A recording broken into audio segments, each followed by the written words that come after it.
Connor Vale did not look at her when he walked in. That was the part that cut deepest. Not the woman on his arm. Not the whispers that rippled through the ballroom like a stone dropped in still water. Not even the way Paige laughed too loudly at something he murmured into her ear. It was the deliberate, practiced way Connor kept his eyes moving across the room, greeting faces, nodding at acquaintances, performing the ease of a man who had nothing to answer for, while Harper stood 12 feet away holding a glass of champagne she hadn't touched. He knew she was there. She could tell by the slight tightening along his jaw, the way his hand pressed a fraction harder into the small of Paige's back. A signal. A performance. He had brought that woman here tonight because Harper would be here, and he wanted an audience for what came next. If you have ever stood in a room full of people while someone you loved reduced you to scenery, you already know how this story begins. Before we go further, if this is your first time finding this channel, hit that subscribe button right now and turn on notifications. Stories like this one come out every week, and you do not want to be the last one to find out what happens. Drop a like if you're already feeling something, and tell me in the comments what city or country you're watching from tonight. I want to see exactly how far this story travels. Now, let's go back to the beginning of the night.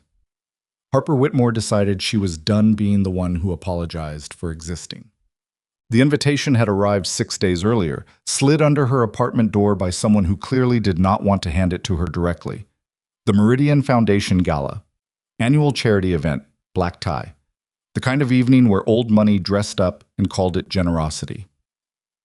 Harper had stared at the envelope for a long time before she opened it. 6 weeks prior, she had been planning a wedding. Not a fantasy wedding, a real one, with a venue deposit she'd partially paid herself because Connor's family money was always theoretically available and practically slow to move. She had chosen the invitations.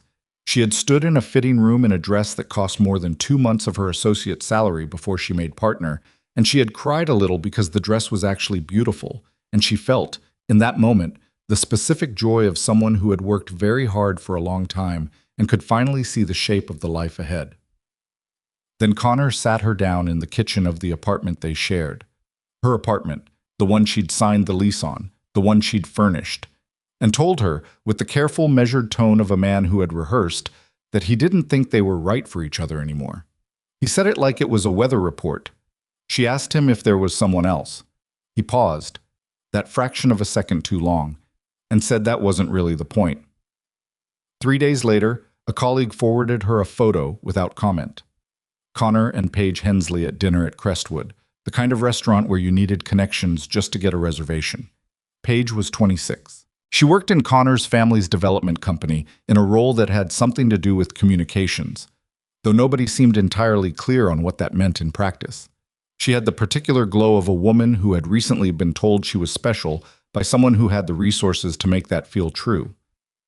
Harper had not cried when she saw the photo. She had felt something colder than that, a kind of settling, like sediment dropping to the bottom of a glass. She went to work the next morning. She filed a motion on a case she'd been building for 7 months. She ate lunch at her desk. She did not call Connor back when he called twice, probably to manage the narrative before it managed itself.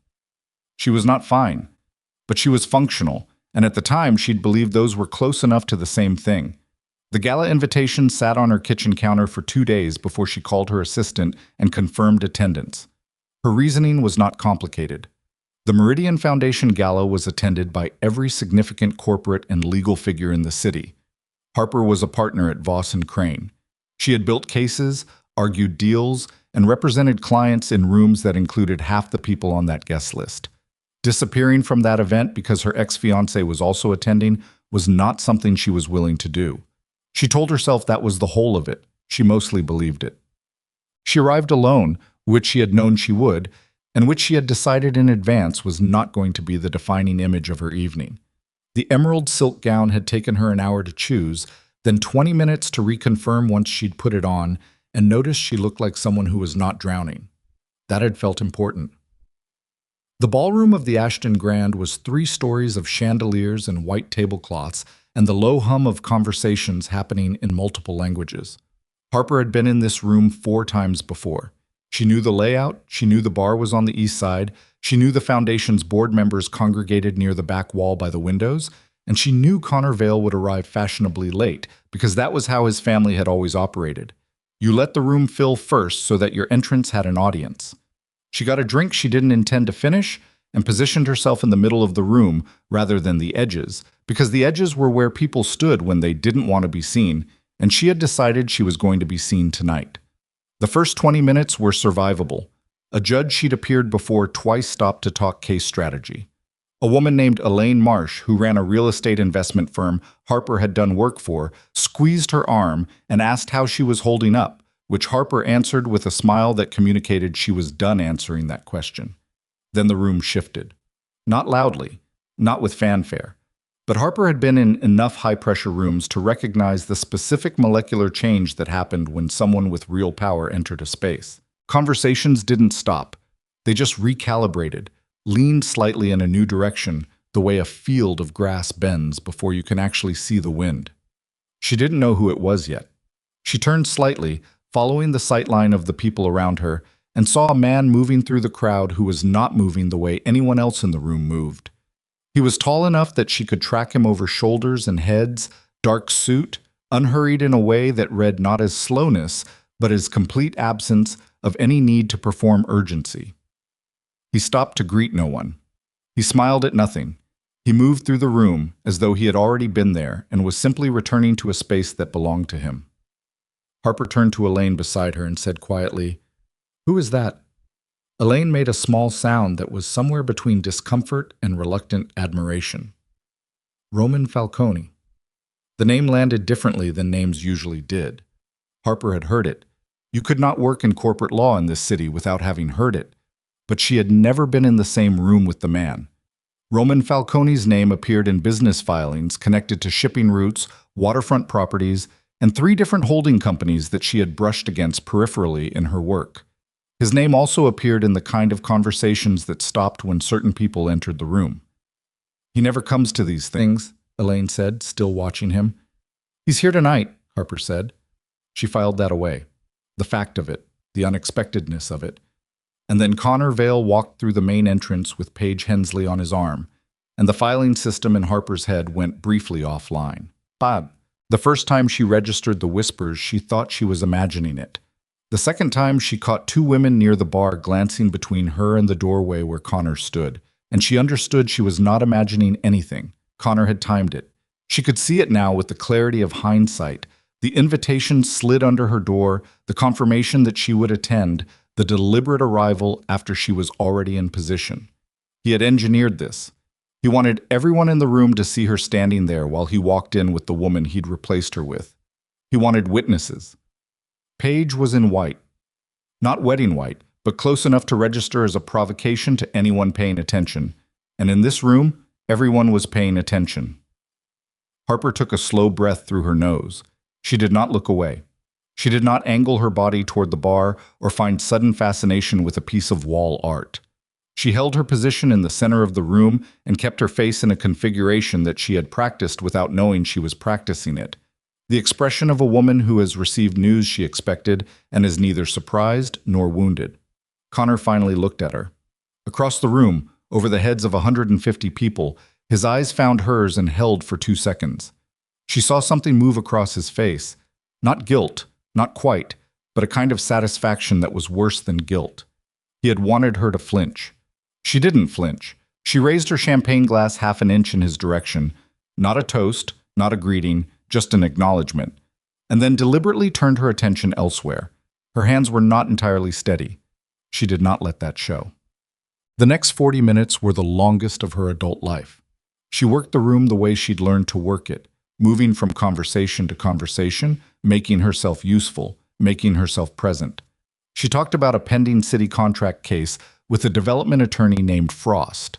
She discussed the foundation's housing initiative with 2 board members who actually wanted her opinion. She laughed at something that warranted laughing at, and did not perform laughter at anything that didn't. Paige drifted near enough twice that Harper could hear her voice, high, slightly breathless, the voice of someone working to seem at ease in a room that outweighed her experience. Connor kept his hand on her, possessive in the way of men who need their arrangements witnessed. Harper noticed him tracking her. Every few minutes she could feel his attention land on her, recalculate, move on. He was checking to see if she was breaking. He had come here to watch that happen. She was breaking, actually. Something small and structural in the center of her chest had been fracturing quietly since the moment he walked in. But she had learned a long time ago that the internal condition and the external presentation did not have to match. Then the room moved again. Roman Falcone had been a still point in the ballroom for the last half hour, positioned near the north side of the room, speaking with no one for extended periods in a way that would have read as antisocial in anyone else, but in him read as selective. Harper had kept peripheral awareness of him the way you maintain peripheral awareness of something you don't fully understand. Now he was moving, directly, cutting a straight line through the room in a direction that it took her 3 full seconds to process, was toward Connor Vale. The people between them seemed to understand this before she did. The subtle opening in the crowd, the small adjustments as bodies leaned back and away. It had the quality of something witnessed, something that would be discussed tomorrow. Connor saw him coming. She watched Connor's expression shift through 3 distinct phases: recognition, confusion, and then something she had never seen on his face before, which was a species of fear dressed up as composure. Roman Falcone stopped 2 feet in front of Connor Vale. The space around them had cleared in the way that space is clear when something real is about to happen. Harper could not hear what Roman said first. She was too far away, and the room noise was still running, though it had dropped by a noticeable degree. But she could see Connor's face. She could see the moment the words landed and the careful composure began its rapid disassembly. Connor said something back. She could read the syllables even if not the words. Defensive, explanatory, the rhythm of a man trying to re-establish control of a situation he did not create. Roman was not raised to his full height. He spoke quietly, which somehow made the exchange more alarming than if he'd been loud. The people near them had entirely stopped pretending to have other conversations. Paige had taken a small step back and was looking at Connor with an expression that suggested she had not been briefed on this possibility. Then Roman turned. He turned and looked directly at Harper. Not around her, not past her, at her. The kind of direct eye contact that doesn't ask permission. And then he crossed the room. She had maybe 6 seconds to decide what her face was doing before he reached her. She used 4 of them to breathe, and the remaining 2 to settle into something that was not quite steady, but was at least upright. He stopped in front of her. Up close, there was something almost contradictory about him.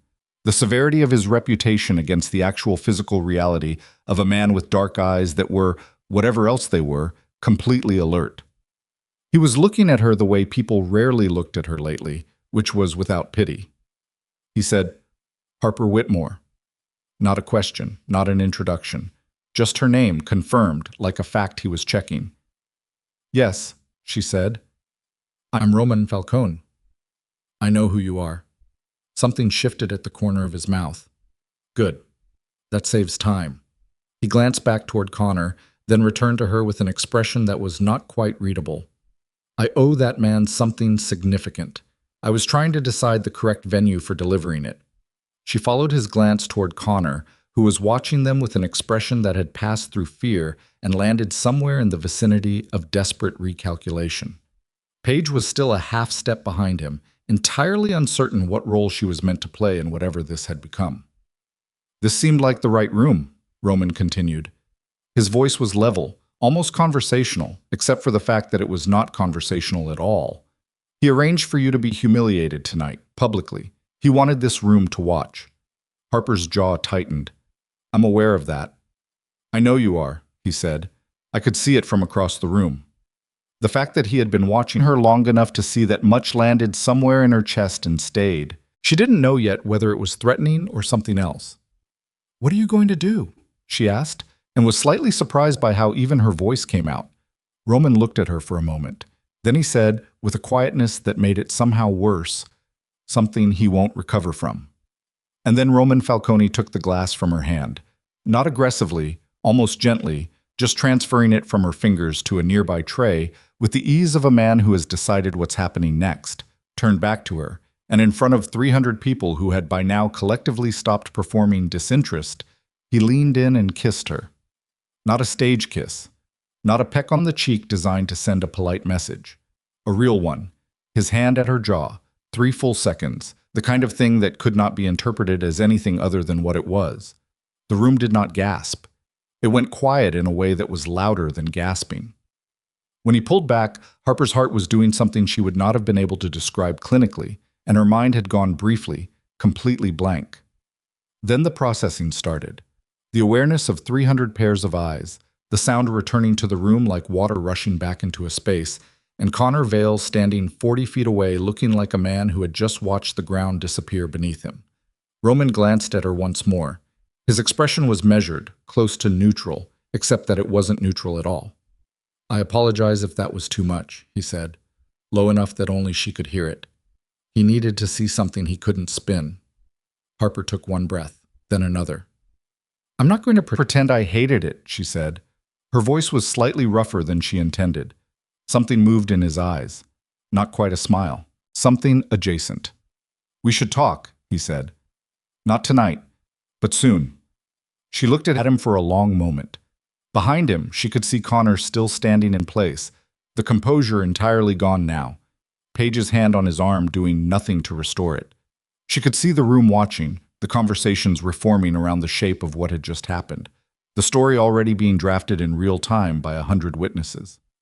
She thought about the fitting room 6 weeks ago, the dress, the deposit, the kitchen table where Connor had explained her own life back to her in a tone that suggested she should be reasonable about it. "Tell me when," she said to Roman. He reached into his jacket and produced a card, just the company name and a number, nothing else, and placed it on the table beside her without making a ceremony of it. Then he moved away, and the room let out its breath, and Harper stood in the center of everything that had just shifted and found that the glass in her hand had been returned to her. She wasn't sure when, and that it no longer mattered whether her hands were steady. They were. The card sat on her kitchen counter for 3 days. Harper didn't ignore it. Ignoring it would have required active effort, which would have meant it had power over her, which she was not prepared to concede. She simply left it there, in her peripheral vision, while she made coffee and reviewed briefs and ate meals she didn't fully taste.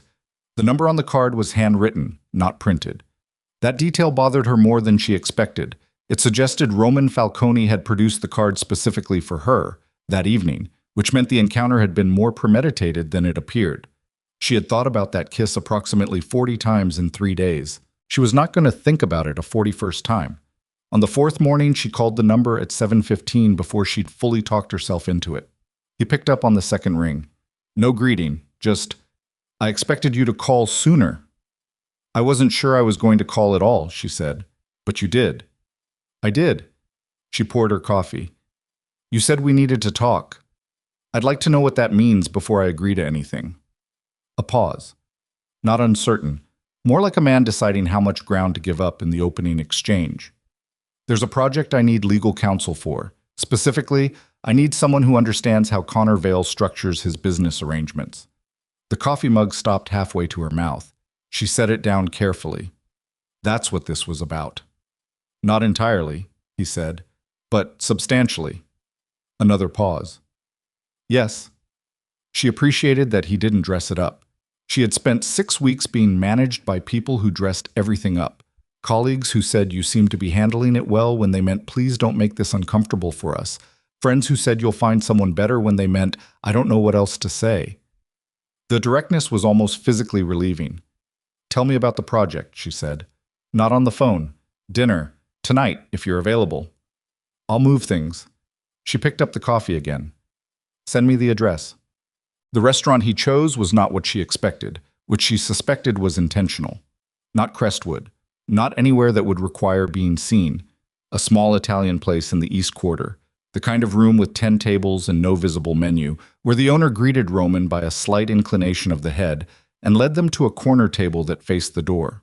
Harper noted that Roman sat with his back to the wall. She noted, too, that he noticed her noticing. "Habit," he said. "I wasn't going to say anything." "You were going to file it." She looked at him. "Is that a problem?" "No," he said. "I'd rather you paid attention." The food came without ordering, which meant he had arranged it in advance, which meant this meeting was more prepared than it was presenting itself to be. She filed that as well and decided to let it go for now. He talked about the East Side waterfront development for 20 minutes while she ate and listened without interrupting. The project was substantial, a mixed-use redevelopment of 14 blocks of underused waterfront property that would take 6 years and restructure the city's eastern commercial corridor. Roman had been acquiring parcels for 3 years, quietly, through holding companies and intermediary purchases, building the land position before anyone could organize opposition. Then Connor Vale had started blocking him. How? She asked. Shell companies. He owns 3 entities that hold minority stakes in 2 of the parcels I need. Minority stakes he acquired specifically to create veto rights over development decisions. Roman's voice stayed even, but something underneath it had edges. He also has a relationship with a city planning commissioner named Delaney, who has been finding procedural objections to my permits for 8 months. Harper set down her fork. Delaney. Michael Delaney? You know him? I know he's been on the planning commission for 11 years and he's never once found a procedural objection to a Vale development project. She thought for a moment. Connor's been doing this to you personally, or is this just a business conflict? Roman looked at her steadily. Connor Vale and I have history that isn't relevant to your legal work. It's relevant to whether I understand what I'm actually walking into, she said. He considered that. 3 years ago, I acquired a shipping depot on the North Harbor that his family had wanted. He made an offer. I made a better one. The seller took mine. A beat. Connor doesn't handle losing well. No, she said. He doesn't. The acknowledgement sat between them, briefly, before Roman moved past it. I need someone who can go through his corporate structure, identify the shell companies, document the veto arrangement, and build a legal case that forces him to either sell those stakes at fair market value or face regulatory exposure for the way he structured the acquisition. You think the acquisition was fraudulent? I think it was structured specifically to circumvent the city's conflict of interest guidelines around planning officials and private developers. He met her eyes. I think if someone competent looked at the paperwork, they'd find Delaney's fingerprints on the timing of the purchase. Harper was quiet for a moment. The professional part of her brain was already running, already pulling files, constructing approaches, identifying the first 3 documents she'd want to subpoena. The other part of her brain was asking a different question. Why me specifically, she said. You have access to law firms that handle this class of work. I have access to law firms that are afraid of the Vale family, he said. That's different. I work at Voss and Crane. Theodore Voss has represented Vale Development on 2 separate real estate transactions. I know. Roman's expression didn't change. Which is why I'm asking you, not your firm. She went very still. You're talking about independent representation. I'm talking about bringing you on as exclusive outside counsel for Falcone Holdings. Your own engagement, separate from Voss and Crane. Whatever compensation you require. He picked up his water glass. I'm told you're the best corporate litigation attorney under 50 in this city. I need the best. I'm not interested in navigating institutional politics. Harper looked at him for a long moment. The offer was extraordinary, and she knew it. It was also the kind of offer that, accepted, would create consequences she could not fully map from where she was sitting. I need to think about it, she said. Of course, he said. I'll need an answer within the week.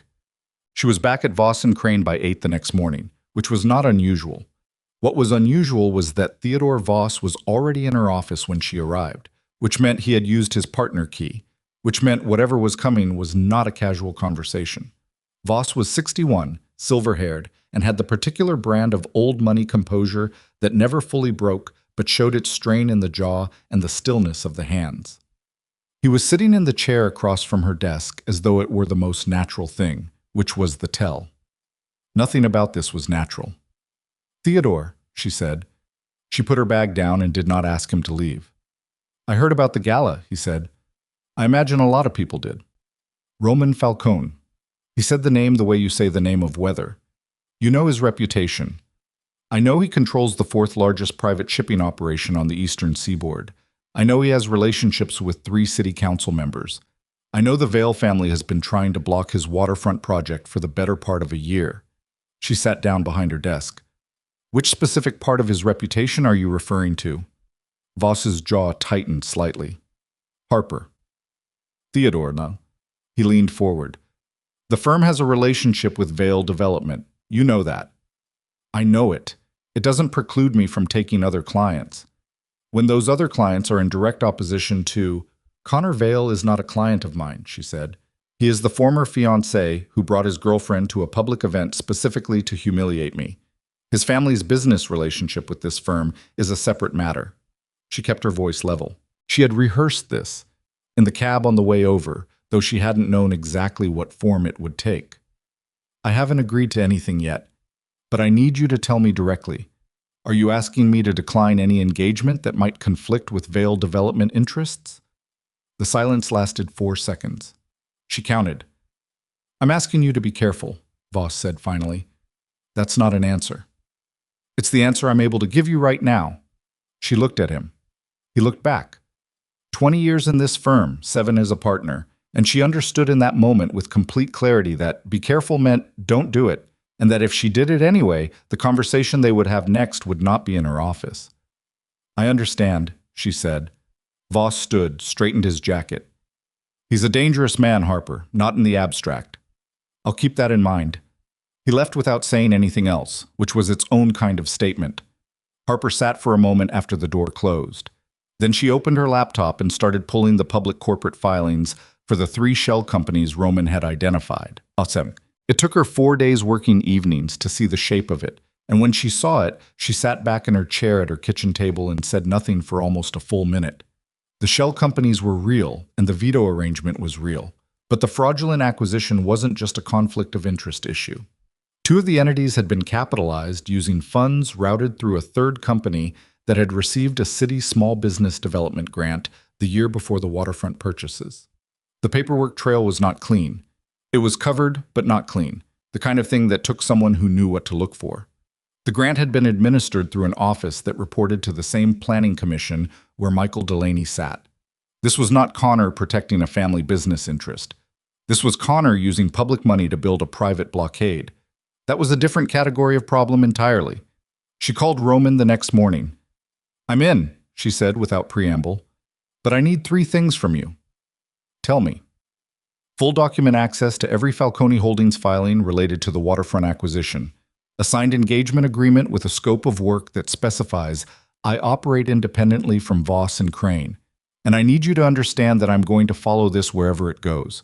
I'm not going to stop at a point that's strategically convenient for you if the evidence leads further.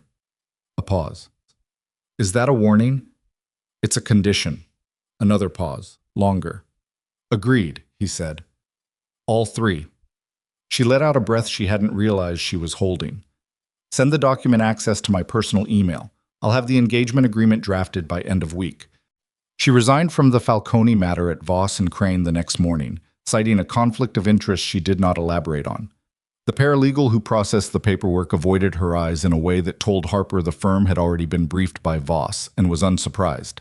She submitted her formal notice of independent engagement to the state bar that afternoon. Connor called her that evening. She almost didn't pick up. Then she decided she wanted to hear what he sounded like, and she answered, What are you doing? His voice was different than she expected. Not controlled, not performing anything, actually rattled. A lot of things, she said. You'll need to be specific. Falcone, Harper, what the hell are you doing with Roman Falcone? I'm not aware that I owe you information about my professional engagements. He's using you. The words came out fast, the rhythm of someone who'd been holding them for days. Whatever he told you, whatever he's offering, he's using you to get to me. That's all this is. She thought about that for a moment. It was not, in its essentials, wrong. Roman had said as much himself. I know, she said. The silence on his end lasted long enough that she could hear him recalibrate. You know, I know he has a business interest in my particular expertise. I also know you structured a corporate blockade using public grant money routed through shell entities and a planning commissioner who has received campaign contributions from Vale Development 3 election cycles in a row. She let that sit for exactly 2 seconds. So when you say he's using me, yes, he is, and I'm using him back. That's generally how professional arrangements work. Harper, Connor, her voice went flat. You brought her to the gala. You planned it. You had them seat you where you'd have the best sightline to where I was standing. She did not raise her voice. She did not need to. You wanted to watch me fall apart in front of people I've worked with for 15 years, so don't call me and perform concern now. It's insulting. He didn't say anything for a moment. When he spoke again, the performed calm was back, but it was thinner. You don't know what you're getting into with him. That's the second time someone has said that to me this week, she said. The answer is the same. I'll manage. She ended the call before he could respond. She met Roman at his office building 4 days later to review the document access he'd provided. His office was on the 32nd floor, not the top, which she'd half expected, but 3 floors below it, which she understood when she got there. The floor below the penthouse had a longer sight line to the elevator. He could see who was coming. His assistant, a quiet man named Garrett, who moved with a kind of practiced efficiency that suggested former military, showed her to a conference room with 2 walls of windows and 4 bankers' boxes of documents already sorted by entity. Roman came in 20 minutes later. He hadn't dressed for a meeting. He was in shirt sleeves with the cuffs rolled, which was either genuine or a performance of accessibility, and she found she couldn't fully determine which. He sat across from her. She had 3 documents spread across the table and a yellow legal pad with 8 pages of notes. "You found something," he said. It wasn't a question. "I found several things." She turned one of the documents to face him. The shell company that holds the veto stake in Parcel 7 was capitalized in 2021 using funds that were routed from a holding account that received a city development grant the prior year. The grant was approved by a committee that included Michael Delaney, the same Delaney who has been filing procedural objections to your permits. Roman looked at the document. His expression didn't change much, but she had been watching him closely enough now to see the slight shift at the jaw. "How clean is the paper trail?" "Clean enough to be deniable at first look, not clean enough to survive a formal audit." She pulled a second sheet. "There's more. The communications between Vale Development and Delaney's office that I'd expect to be absent are absent, meaning someone cleaned those files. But the grant application timeline has gaps that only make sense if there was coordination that didn't go through official channels." "Can you prove coordination?" "Not yet. I can prove the financial structure is irregular. I can prove the timing is irregular. Proof of explicit coordination will require subpoena access or a cooperative source inside Delaney's office." She looked at him. "Do you have a source?" He met her eyes. Something measured in his expression. "Possibly." "I need a yes or a no." "Yes," he said. "But it will take time to activate." She nodded, made a note. "Then we build the financial case first. When your source is available, we layer in the coordination evidence." She tapped the legal pad. "This is enough to file a formal complaint with the city's ethics board. That creates a public record, starts a clock on disclosure requirements, and puts Delaney in a position where every subsequent objection to your permits looks retaliatory." Roman was quiet for a moment, watching her. She had the same feeling she'd had at the gala, being looked at by someone who was actually looking, not managing, not positioning. It was slightly uncomfortable, and she had decided to live with that. "You do this fast," he said. "You said you needed the best." "I did." A pause. "I meant it." She gathered the documents into a stack. "There's a timing issue. If Connor figures out how far along this investigation is, he has options. He can restructure the shell companies. He can pressure Delaney to resign before the complaint is filed. He can make the paper trail harder. We have maybe 3 weeks before the procedural window on the ethics complaint closes." 3 weeks is workable. Not if he finds out sooner. She looked up at him. "Who else knows you've engaged me?" "Garrett, my general counsel, who is under NDA. No one else." She thought about Connor's phone call 3 days ago. "He already knows I'm involved. He called me." Roman's expression shifted. Not dramatically, just the subtle recalibration of a man updating his calculations. "What did he say?" "That you were using me." She kept her voice matter-of-fact. "I told him I was aware of that and I considered it a reasonable professional arrangement." Something crossed his face that was almost a smile. "What did he say to that?" "He didn't have much. He's scared."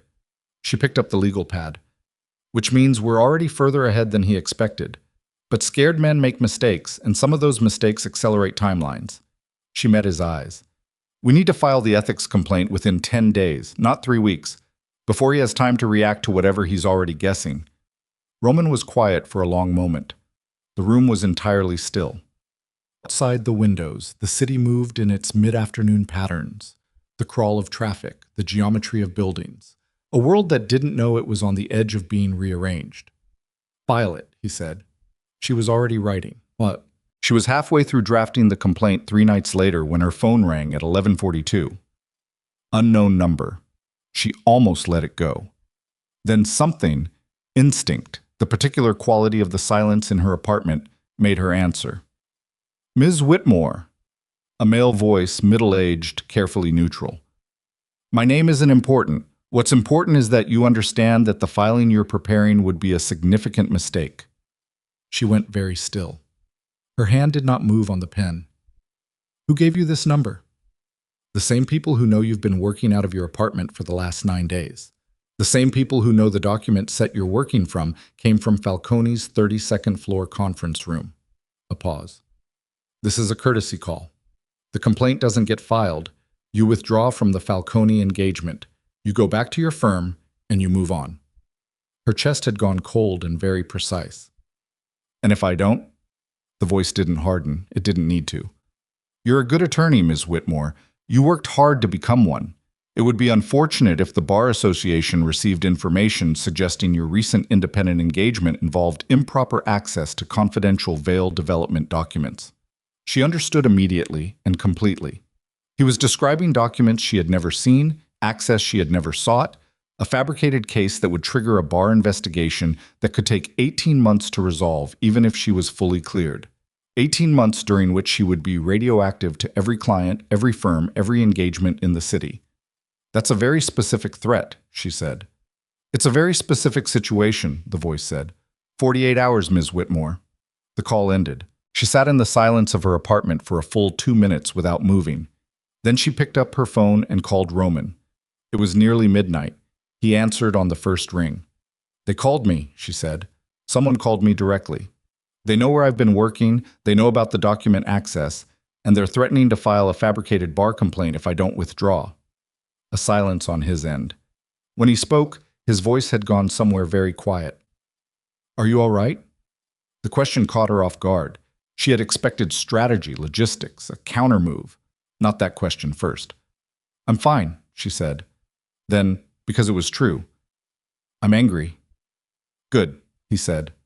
And then, don't withdraw. I wasn't planning to. She pressed her hand flat on the desk, steadying something. But they escalated faster than I expected, which means someone inside your operation told them about the document transfer. Another silence. This one had a different quality. Not hesitation, but the sound of a man reorganizing everything he thought he knew. Garrett, Roman said. The single word landed like something dropped from a height. I don't know that, she said. But whoever it was, Connor knows we're not at the beginning of this. He knows we're close enough to scare him into making a phone call to someone's attorney at midnight. She took a breath. Which means the complaint has to be filed tomorrow, not 10 days. Tomorrow morning, before he has time to manufacture the bar complaint documentation, before he can get to anyone else. The pause on Roman's end lasted long enough that she could hear her own heartbeat. If we file tomorrow and the bar complaint follows, he said, you're exposed for the duration. Yes, she said. I know. Another silence. Then his voice, careful, something almost like concern underneath the careful. Harper, you understand what you're agreeing to. She looked at the draft complaint open on her laptop. 31 pages. 8 weeks of her life in that room in the dark. The fitting room 6 weeks before that, and the dress, and the deposit she'd never gotten back, and Connor's face at the kitchen table with its practiced, reasonable expression explaining to her that they weren't right for each other anymore. She thought about all of that for exactly as long as it took to close the document and reopen it with the final edits already in her head. File it in the morning, she said. I'll have the final version to you by 6 a.m. She heard something shift in his breathing. Not much, just enough. All right, he said. She hung up and went back to work. And outside the city continued its dark and different movement. And somewhere across town, Connor Vail was making phone calls he believed would protect him from what was already in motion. And Harper Whitmore typed the last sentence of the document that would make retreat impossible for any of them. The complaint was filed at 6:47 in the morning. Harper sent the final version to Roman at 5:58, drove to the City Ethics Board's filing office before it officially opened, and handed the 31-page document to a clerk named Sandra, who had the specific resigned expression of a woman who had seen too many of these to be surprised by any of them. Sandra stamped the receipt copy without comment. Harper took the copy, walked back to her car, sat in the driver's seat for approximately 90 seconds, and then drove to a coffee shop 3 blocks away and ordered something she didn't taste. By 9:15, Connor's attorney had called her phone 4 times. She let all 4 go to voicemail. By 10, she had a message from Theodore Voss that said only, "My office. Today if possible." She replied that she was unavailable and would follow up later in the week. By 11:30, Roman called. "It's been received," he said. "Delaney's office is already calling the commission chair. Someone leaked the filing." "How long before it goes public?" "The board has a 48-hour disclosure window. It'll be in the business press by tomorrow morning." Harper looked out the coffee shop window at the street. "Then Connor has tonight to move pieces. My legal team is monitoring the shell company registrations. If he tries to restructure, we'll see it." "He won't restructure," she said. "He'll go for the bar complaint first. That was always the faster weapon." She shifted the phone to her other ear. "Has Garrett been addressed?" A pause. The particular silence of a man who had done something he didn't want to explain in detail.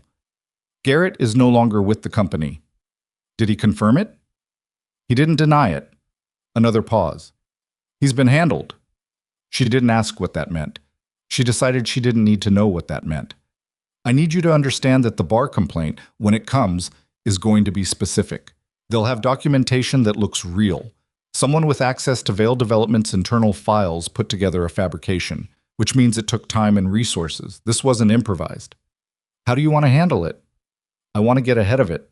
I'm filing a preemptive disclosure with the Bar Association today, a voluntary statement documenting my engagement, my document sources, and the threatening phone call. If the complaint arrives after my voluntary disclosure, the sequencing alone undermines their credibility." She had worked this out at 2 in the morning, in the space between finishing the ethics complaint and attempting 3 hours of sleep. "But I need you to provide an affidavit confirming the legitimacy of the document transfer, signed, notarized today." "I'll have Garrett—" He stopped. A beat. "I'll have it done. Give me 2 hours." The affidavit arrived at 1:15. Harper filed her voluntary disclosure at 2:40. By 3, she was back at her apartment, sitting at the kitchen table with the kind of exhaustion that had moved past tired into something that felt structural, like the load-bearing walls had been standing too long. Her phone rang. Not a number she recognized. She answered anyway, because she had learned in the last 18 hours that ignoring calls was a luxury she no longer had. "Miss Whitmore," a woman's voice this time. Careful, measured. Professional in the way of someone who had been trained to sound that way rather than someone it came naturally to. "My name is Janet Reyes. I'm an investigator with the State Bar Association's Office of Professional Responsibility." Harper's hand tightened on the phone. "I filed a voluntary disclosure this afternoon." "We received it," Reyes said. "We also received a formal complaint this morning at 9:05, filed by an attorney representing Vail Development." The timing hit her like something physical. 9:05. Connor's attorney had called her 4 times between 9 and 9:30.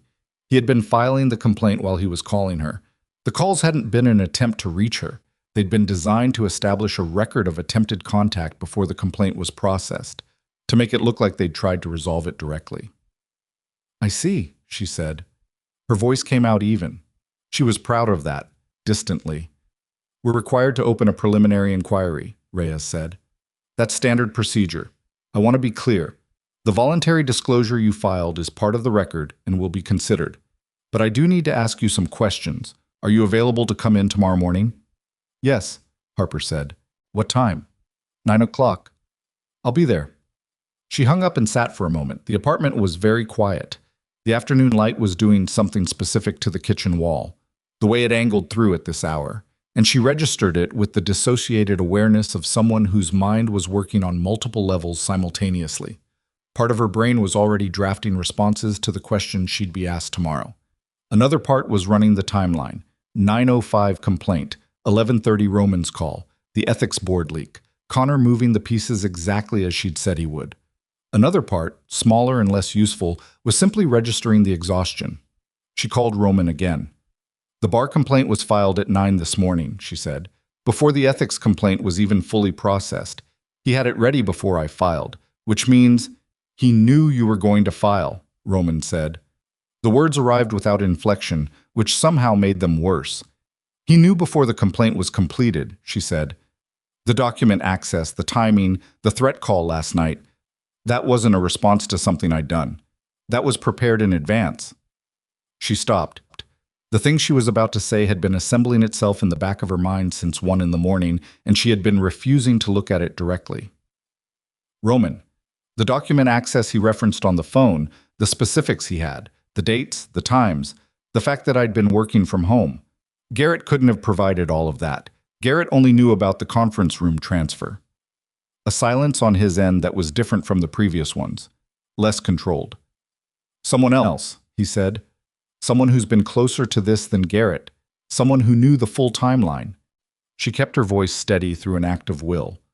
I need to know who else was aware of the details of my engagement, not the existence of it, the specifics. Where I was working. When. The silence stretched 4 seconds. 5. Roman. There's one other person who had that information, he said. His voice had gone somewhere very quiet. My general counsel, Marcus Webb. She waited. Marcus has been with Falcone Holdings for 11 years, Roman said. The way he said it, not as a defense but as a fact he was reckoning with, told her more than the words did. He handled the NDA. He arranged the document transfer logistics. And he has a relationship with Vail Development? Another silence. Longer. He represented a Vail subsidiary 6 years ago, before he came to me. I knew that. I didn't consider it relevant. The specific quality of Roman Falcone's voice when he said I didn't consider it relevant was something Harper would remember later. Not the admission itself, but the controlled way he absorbed it. The way a man accepts a blow he should have anticipated. I need you to verify where Marcus Webb was at 11:42 last night, she said. She heard Roman breathe once, slowly. Give me an hour. He called back in 40 minutes. Webb left the building at 11:15 last night, he said. Security log. His access card shows re-entry at 12:40. A pause. The call to you was at 11:42. Harper was sitting on the floor of her apartment with her back against the couch, which she had not consciously decided to do, but which had apparently happened at some point in the last 30 minutes. He's been feeding them the whole time. Yes. The word landed in the room and stayed. She let it stay. She had built 31 pages on the assumption that their operational security was intact. She had built a filing timeline, a disclosure strategy, an affidavit structure, all of it predicated on the belief that the leaks were confined to Garrett, that the source was identified and closed. Instead, the man who had arranged the document transfer, who had processed her NDA, who had been present for the early conversations about timeline and strategy, that man had been reporting to Connor Vail for weeks, possibly months. Every document she had reviewed, every timeline she had proposed, every approach she had outlined, all of it known. The ethics complaint, she said. Her voice was flat now, not with control, but with the specific affect of a mind running on fumes and refusing to stop. They knew it was coming, the content, the structure, which means they've had time to prepare the response, Roman said. Yes. She pressed the heel of her hand against her forehead. The shell company documents I found. The grant money trail. They've had time to clean it. Possibly. Not possibly. She stood up. The movement was abrupt and she didn't care. Roman, if they've had access to my entire investigative approach for the last 3 weeks, they know exactly which documents are critical and which threads I was planning to pull. They've had time to alter, destroy, or create counter-documentation for every single piece of evidence in that complaint. I know, he said. Do you understand what that means? The complaint I filed this morning may be 31 pages of allegations that Connor Vail's attorneys have had 3 weeks to build responses to. If the evidence has been altered, Harper. His voice came through the phone with a quiet that was somehow steadying, not calm, not reassuring, just present. Stop. Think. She stopped. She made herself breathe. The apartment was still bright with afternoon light that had shifted another angle since she'd last noticed it. What did you not tell Webb? Roman asked. She understood immediately what he was doing. Not the shape of the disaster. She could map that herself. but the edges where the disaster had not yet reached. I didn't tell him about the source inside Delaney's office. I didn't tell you that in the conference room. I mentioned it on the phone. Were you on a secure line? I was on my personal cell from my apartment, she thought. If they had access to Webb and Garrett both, and if they had the resources to surveil my apartment, she stopped again. They might not have that. The phone call to me last night was a threat, not a response to information. If they'd been listening to my calls, they wouldn't have needed to threaten me. They'd have just filed the bar complaint and waited. Agreed, he said. The source is still protected. For now. She moved to her window and looked out at the street below, the ordinary movement of ordinary people who were not watching their entire legal case dissolve while standing on the floor. But the 31 pages I filed this morning, I need to know how much of that evidence is still intact, and I need to know it before the bar inquiry tomorrow at 9. What do you need from me? She thought about this. Her mind was moving the way it moved in the worst moments of her worst cases. Not clearly, but fast, the way you think when clarity is a luxury and speed is the only currency left. I need Marcus Webb in a room, tonight, before he has time to lawyer up or disappear or coordinate any further with Connor's team. A very long pause. I can arrange that. I want to be in the room. Another pause. Harper. I want to be in the room, she said again. Not louder, just with more of herself behind it. She heard him decide. It had a specific sound, not words, just the quality of a silence that resolves. 8 o'clock, the building. Come to the parking level. I'll have someone bring you up. Marcus Webb was 53 years old, impeccably dressed, even at 8 in the evening, and had the particular composure of someone who had worked out in advance what he would admit to and what he would not.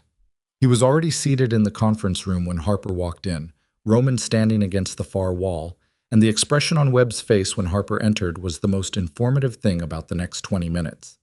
He hadn't expected her specifically. He'd expected Roman. The recalibration that happened across his face in the first 2 seconds was visible and irrecoverable. Harper sat down across from him and did not open with anything preliminary.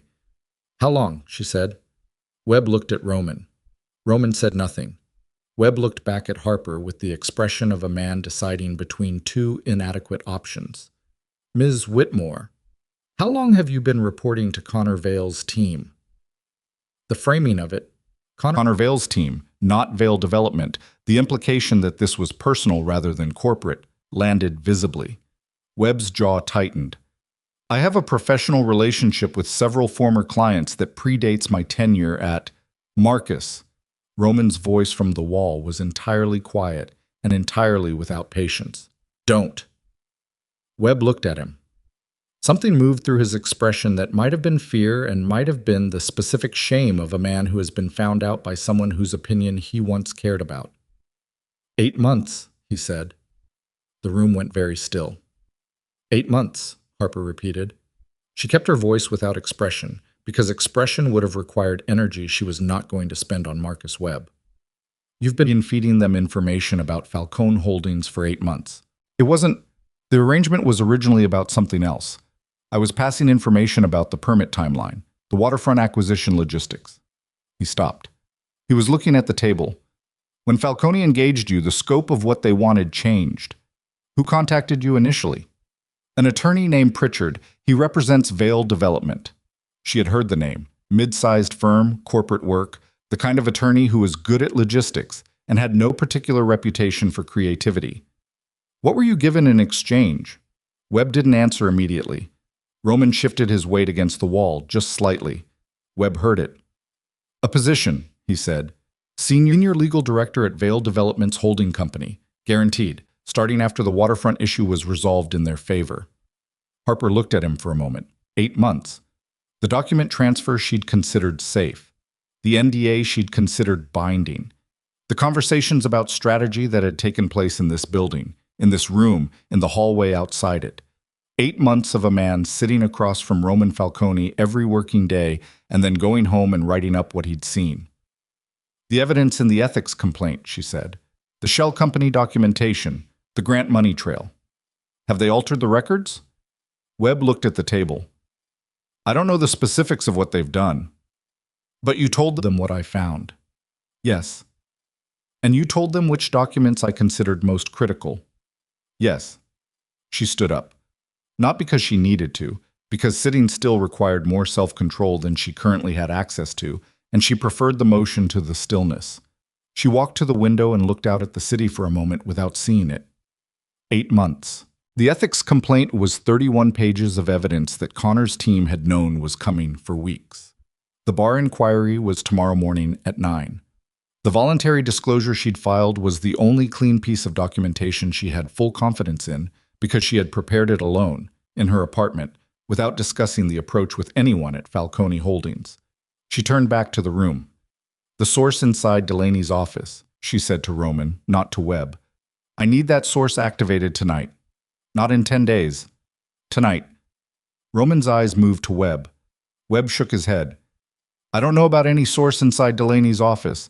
That wasn't in anything you discussed here. She watched Roman absorb that confirmation. The one piece of the strategy she had mentioned only on the phone, from her apartment, and not in any meeting Webb had access to. Get him out of here, she said quietly to Roman. Roman nodded to someone outside the glass wall of the conference room. A moment later, 2 men Harper had not seen enter were in the room, and Webb was standing and then being guided out with a hand at his elbow that left no room for debate. Webb did not protest. He walked with the specific defeated quality of a man who understood the geometry of his situation. The room was quiet. Roman crossed to the table and sat down in the chair Webb had been in, which somehow changed the architecture of the space. He looked at Harper. She looked back at him. The source, she said. His name is Paul Okafor. He's a file clerk in Delaney's administrative office. He came to me 6 weeks ago. He'd found irregularities in Delaney's permit files, documents that had been backdated, correspondence that had been removed and replaced with different correspondence. Why did he come to you? Because Delaney had started pressuring him to sign off on file modifications. He didn't want to sign off on file modifications. Harper absorbed this. Can he produce the original documents, the ones that were replaced? He kept copies, Roman said. Physical copies. He didn't trust the digital records. She closed her eyes for 2 seconds. The kind of evidence that couldn't be altered retroactively, because it existed on paper in the possession of a third party who had no relationship to either Falcone Holdings or Vale Development. Roman. That evidence overrides everything Webb told them. It doesn't matter if they've cleaned the shell company records. If Okafor has original permit correspondence showing backdating and file manipulation, the ethics complaint doesn't need the financial trail to land. The permit fraud is a standalone case. I know, he said. Why didn't you lead with this? He looked at her steadily. Because Okafor is a file clerk in a city office with no legal protection and a wife and 2 children. Moving him into an active legal case is not something I wanted to do without being certain it was necessary. She felt the weight of that. Not enough to change her position, but enough to register it honestly. It's necessary. Yes, he said. It is now. I need to meet him. Tonight, if possible. Before 9 tomorrow. Roman reached for his phone. Paul Okafor was 34, slightly built, and had arrived at the warehouse on the south side of the district. Not Roman's building, deliberately, a location neither Webb nor Garrett had any knowledge of, in the kind of careful quiet of a man who had spent 6 weeks jumping at his own shadow. He shook Harper's hand with a grip that was firm in the specific way of someone who had decided to commit to something terrifying and was managing it through physical steadiness. They sat at a folding table in a room with fluorescent lighting and no windows, and Okafor laid out 12 documents in a grid across the table's surface, with the practiced care of someone who had handled them many times in private, organizing and reorganizing the evidence of something he'd been afraid to act on. Harper looked at the documents for 4 minutes without speaking. The backdating was not subtle once you knew what you were looking at. 3 permit objection letters, ostensibly filed by Delaney's office in response to Falcone Holdings applications, bore dates that preceded the applications themselves by between 3 and 11 days. The originals, Okafor's copies, showed the correct dates and completely different language. Someone had replaced the originals in the official record with documents manufactured to create a paper trail of legitimate procedural objection. It was not a small thing. It was not the kind of thing you explained away as clerical error. How long has this been happening? Harper asked. The earliest one I found goes back 14 months, Okafor said. He had his hands flat on the table, both of them, as if he needed the contact with something solid. But I think it started before that. I only have access to files from the last 2 years. Did Delaney know you kept copies? No. Okafor glanced at Roman, then back to her. When he asked me to sign off on the modifications, I said I needed time to review. He gave me a week. That was 3 weeks ago. His voice dropped. I don't think I have another week. Harper looked at the documents again. 12 pieces of paper on a folding table in a room with bad lighting, and they were sufficient, more than sufficient, to not only validate the ethics complaint she had filed that morning, but to escalate it into a criminal referral. She looked at Roman. He was watching her with the expression she had come to associate with him in the last 2 weeks, which was the expression of a man who was genuinely uncertain of the outcome and was managing that uncertainty without performing control. I can use these in the bar inquiry tomorrow, she said. If I present them as newly obtained evidence obtained independent of the compromised material, which is true, it reframes the entire record. The inquiry becomes a formality. And Okafor? She looked at Okafor. He was watching her with the specific attention of a man whose life was in the next sentence. He'll need to provide a sworn affidavit about the chain of custody for these documents. I can file a motion for protective status. It won't give him full immunity, but it creates a legal record that makes retaliating against him significantly more complicated. Okafor's hands pressed harder against the table. Will it keep my family safe? Harper met his eyes. She did not in that moment say anything reassuring that she could not guarantee. She made herself hold the question honestly for a moment before answering. I will do everything in my legal capacity to ensure that, she said. That is not the same as a guarantee, but I want you to understand what you have in these documents is significant enough that exposing it becomes its own protection. Because once it's in a public legal record, silencing you accomplishes nothing. Okafor was quiet for a long moment. His eyes moved to the documents, then back to her face. Okay, he said. Just that word, but with the full weight of a man who has crossed a line he cannot uncross. Harper began organizing the documents into the order she would present them in the morning, her hands moving with the steadiness that arrived, always, when the work became the only thing that mattered. Roman stood at the edge of the room and said nothing, and the fluorescent light did its indifferent work. And somewhere in the city, Connor Vale was sleeping with the certainty of a man who believed he had already won. And in a warehouse on the south side of the district, a woman who had been told she was broken was quietly building the instrument of his destruction from the pieces he had left within her reach. Then Harper's phone lit up on the table beside the documents. A message. Unknown number. 4 words and an attachment. The 4 words were, check what you signed. She opened the attachment with the particular focused calm of someone who has learned, in the last 72 hours, that the next bad thing is always coming, and the only variable is whether you see it in time. The attachment was her engagement agreement with Falcone Holdings, the one she had drafted herself, the one she had reviewed 3 times before signing, except the version in the attachment was not the version she had signed. There was a clause on page 9, a clause she had not written, had not seen, had not agreed to, that stipulated that all investigative findings produced under the engagement became the exclusive intellectual property of Falcone Holdings, and that any disclosure of those findings to third parties, including regulatory bodies, required written consent from the company's general counsel. The company's general counsel, Marcus Webb.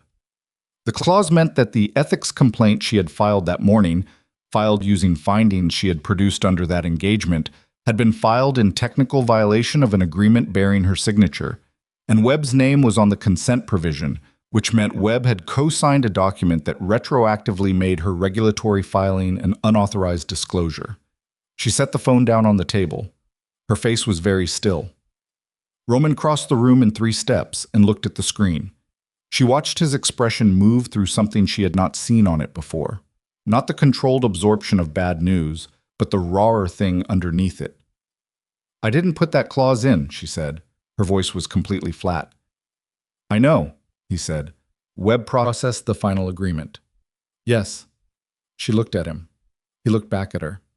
Outside the warehouse, the city made its sounds, indifferent and continuous, and Harper Whitmore sat in the cold fluorescent light with 12 pieces of evidence that could end Connor Vale on one side of her and a forged contract bearing her own signature on the other, and understood that the version of herself who had walked into the Ashton Grand Ballroom 2 weeks ago with unsteady hands and a practiced expression was already someone she could not afford to be anymore. She took a photograph of the altered agreement with her phone. Then she took 3 more from different angles, making sure the page number and the clause language were both fully legible in each frame. Her hands were steady. She did not know when they had become steady. Sometime in the last hour, she thought, somewhere between Okafor laying out his documents and the moment she understood that the ground beneath her had been engineered to collapse. But they were steady now, and she was not going to examine why. Roman was watching her. Okafor had gone very still on his side of the table, uncertain whether to stay or disappear. Webb altered the document before the final signing, she said. Not to either of them specifically. Working it aloud because working it aloud was how she processed the structure of something. He had access to the digital file. He added the clause, re-exported the PDF, replaced the version in the signing queue.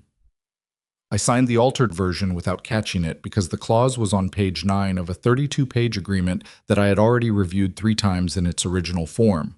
She looked at Roman. Did you sign this agreement? No, he said. The engagement agreement was between you and the company. I authorized Webb to execute on Falcone Holdings' behalf, which means Webb's signature is on the consent provision.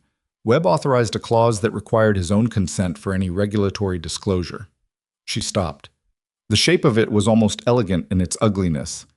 This wasn't improvised. He planned this before I even started working. He was building a mechanism to retroactively invalidate anything I filed. Roman's jaw was set in a way she had not seen before. Not the controlled tension of a man managing his response. Something past that. Something that had moved through management and come out the other side as something harder. What do you need? He said. An IT forensics team with access to Falcone Holdings' document management system. Tonight, I need the version history on that engagement agreement file. Every save, every export, every access log with timestamps and user credentials. She picked up the 12 documents from Okafor's stack and began organizing them into a separate pile. If Webb's access credentials show he opened and modified that file after I reviewed the original version, I have evidence of document fraud. That transforms this from a contract dispute into a criminal matter. I'll make the call right now. I also need an attorney, she said. Not me. An independent attorney who can file an emergency motion tonight challenging the validity of the consent clause on the grounds of fraudulent insertion. I cannot represent myself in my own bar inquiry. Roman already had his phone out. I know someone. Someone Connor Vale doesn't know. He looked at her. Yes, he said. Just that. He moved to the far end of the warehouse to make the calls, and Harper turned back to Okafor, who had been sitting with his hands flat on the table through all of it, watching her with the expression of a man on a boat in weather he had not anticipated. Are you all right? She asked him. He looked slightly surprised that she'd asked. I'm okay. You don't have to stay. I know. He looked at the documents between them. I want to see this through. She held his gaze for a moment. 34 years old with a wife and 2 children and 12 pieces of paper that had made him a target the moment he decided not to sign off on something that felt wrong. She thought about what it had cost him to carry those documents for 3 weeks and not act, and what it was costing him to act now. Then stay, she said. I'll need your affidavit drafted before 9. The IT forensics consultant arrived at 11:40. His name was Dennis, he was 29, and he had the particular focused quietness of someone who was very good at one specific thing and had learned that everything else was noise. He set up a laptop at the folding table, connected remotely to the Falcone Holdings document server with credentials Roman provided, and started pulling the version history on the engagement agreement file. Harper stood behind him and watched the screen. Roman stood behind her. The warehouse was cold at this hour, and none of them had addressed that. Dennis pulled up the access log at 11:53. The file had been opened 6 times. Harper had opened it twice during drafting. The timestamps matched her work history exactly. Roman's credentials showed 1 read-only access. And then, 3 days after Harper had submitted the final version for signing, Marcus Webb's credentials showed a 12-minute access session, followed by a new export, followed 4 hours later by the signing queue being updated with the new version. 4 hours. Connor's team had 4 hours to brief their attorneys on the clause before Harper signed the document that morning. "Can you extract this log in a format admissible as evidence?" she asked Dennis. "Certified export with hash verification," he said. "Give me 15 minutes." She stepped back from the table and found Roman directly behind her, close enough that she was aware of the heat of him in the cold room, which she noted and did not react to. "It's enough," she said quietly. "The log plus the version comparison plus Okafor's documents. It's enough to walk into that inquiry tomorrow and not just defend myself but put Webb in a criminal referral position before noon. And Connor? Connor is Webb's problem right now. The bar inquiry is mine." She turned slightly to look at him. "The attorney you called, she'll be here at 7. Her name is Diana Chu. She does appellate work. She's never represented Vale Development or anyone connected to them, and she's the kind of person who doesn't rattle." He paused.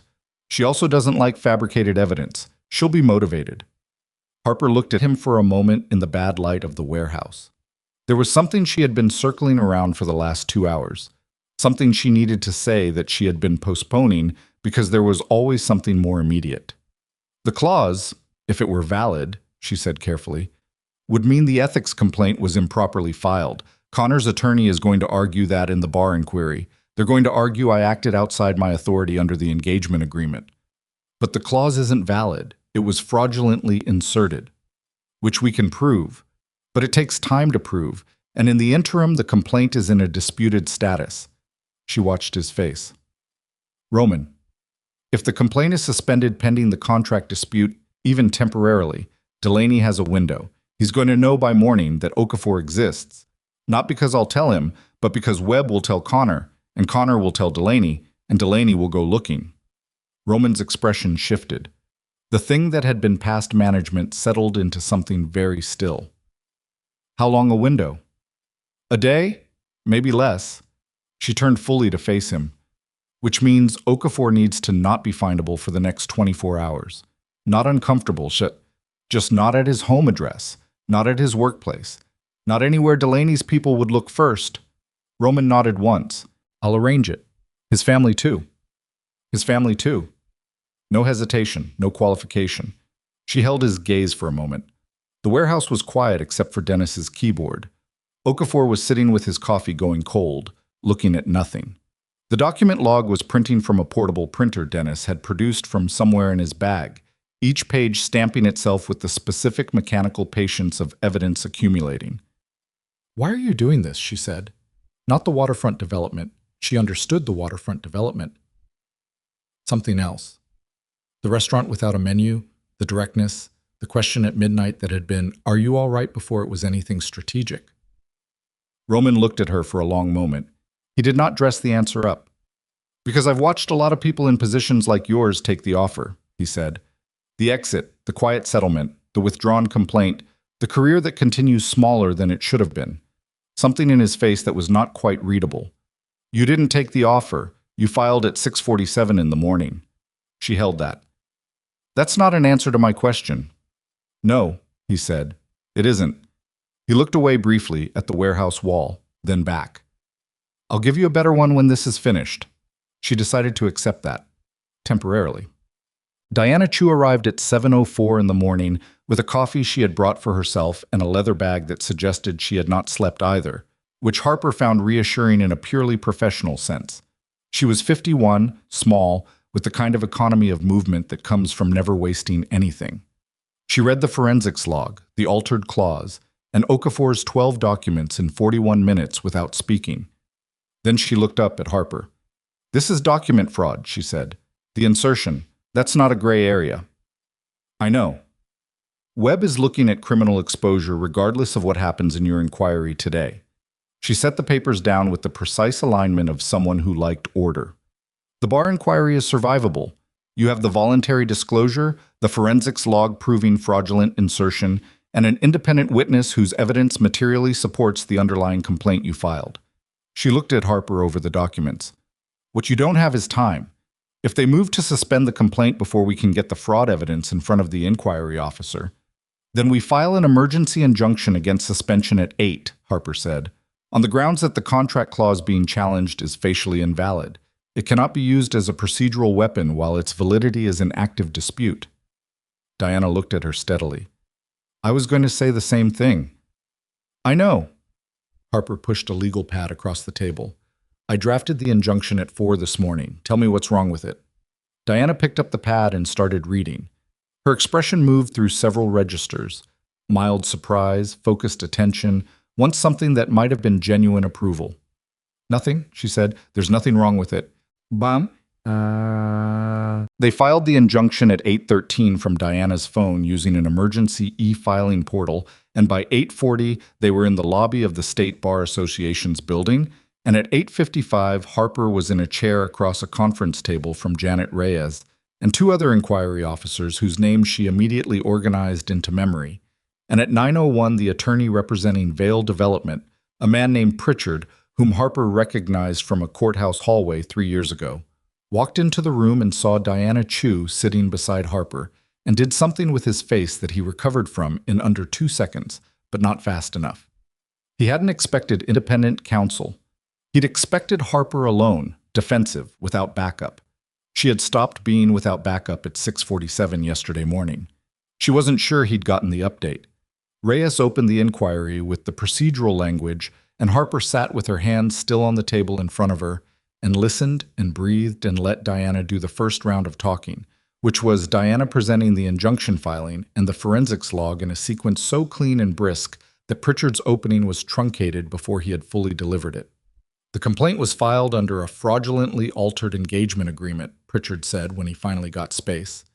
He had a compact, aggressive delivery, a man who had won by controlling the tempo. The consent clause is clear. Any regulatory disclosure required written authorization from a general counsel who has since been terminated for cause and whose access credentials show he fraudulently modified the document after the attorney's review and prior to execution. Diana did not raise her voice. She slid the forensics log across the table. Page 3. Timestamp, user credential, duration of session, version comparison showing insertion of the clause. This is a certified extract from the company's document management system with cryptographic hash verification. Pritchard looked at the document. Harper watched him look at it. The specific quality of a man looking at something he was not supposed to have to look at. The injunction against suspension has been filed, Diana continued. The fraud evidence renders the consent clause void ab initio. The complaint stands on its own merits, which the inquiry officer can evaluate independently of the contract dispute. Reyes looked at the forensics log, then at Pritchard, then at Harper. Ms. Whitmore, you have additional evidence in support of the underlying complaint? Yes, Harper said. She opened her folder and slid Okafor's 12 documents across the table with a chain of custody affidavit signed by Okafor the night before. These are original permit correspondence documents from the City Planning Commission's administrative files, obtained by a third-party witness who retained physical copies when the originals were replaced in the official record with backdated substitutes. They demonstrate that Commissioner Delaney's procedural objections to Falcone Holdings permit applications were fabricated, generated after the applications were filed and backdated to appear contemporaneous.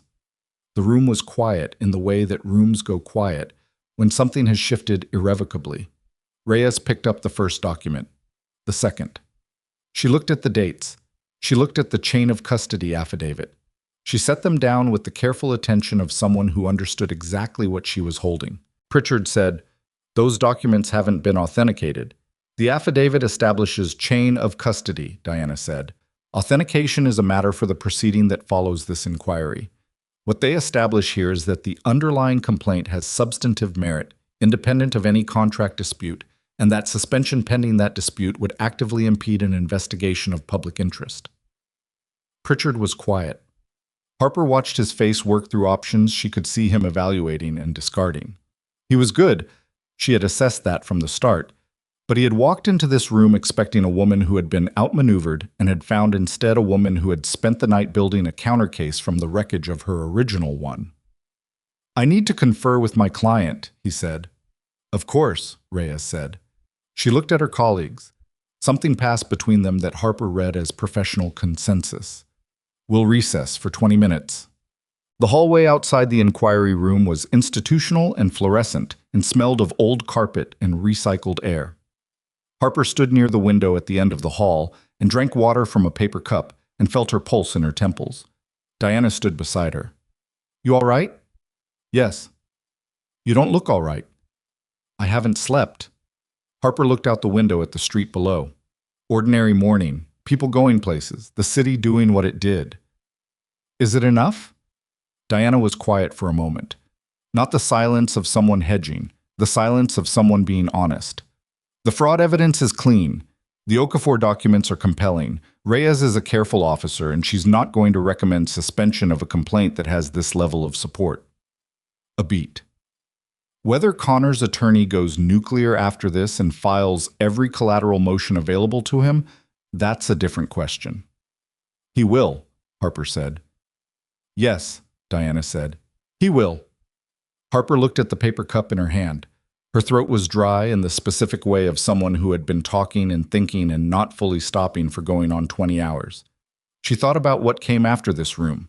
The collateral motions, the press when the ethics complaint went public, the corporate mediation that Roman's legal team was already scheduling, the meeting where she would sit across a table from Connor Vale and present him with the entirety of what she had built.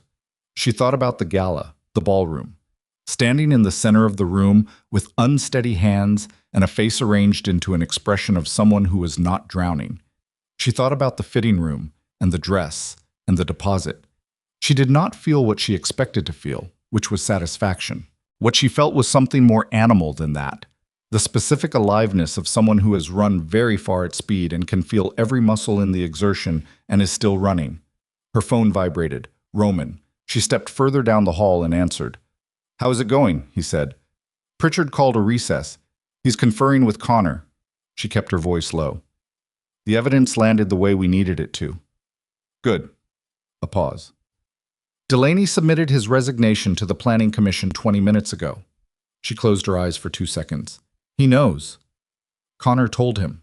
Probably last night, after Webb confirmed what Okafor had. Roman's voice was steady, but underneath it something was running fast. His resignation doesn't protect him. It creates a separate record, but it complicates the Commission's ability to act on the permits in the short term. "It doesn't matter for the inquiry," she said. "The Okafor documents stand regardless of whether Delaney is a sitting commissioner.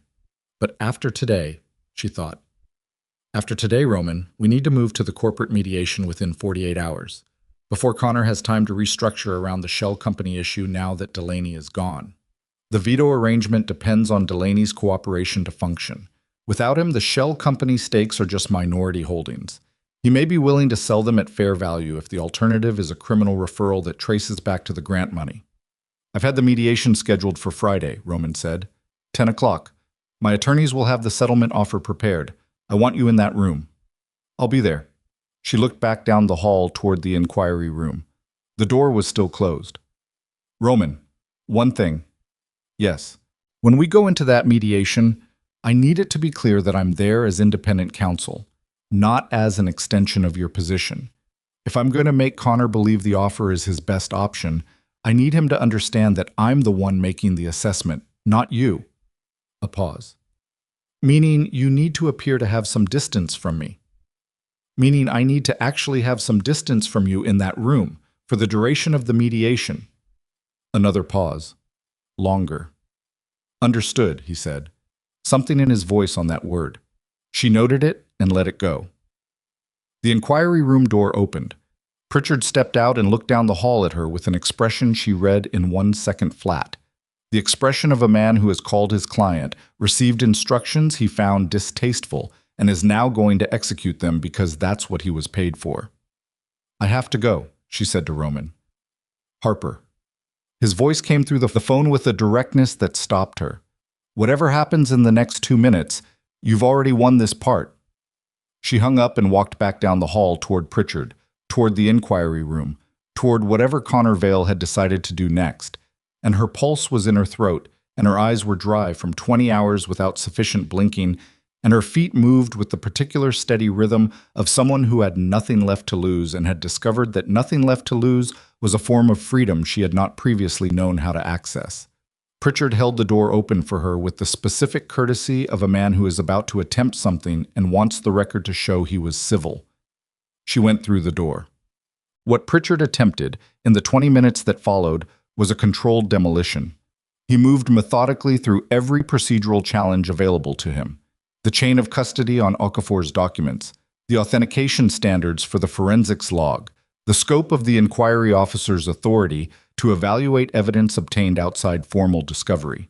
Each challenge was technically coherent. Each one was the kind of thing that, in a different room with a different officer, might have bought Connor's team the delay they needed.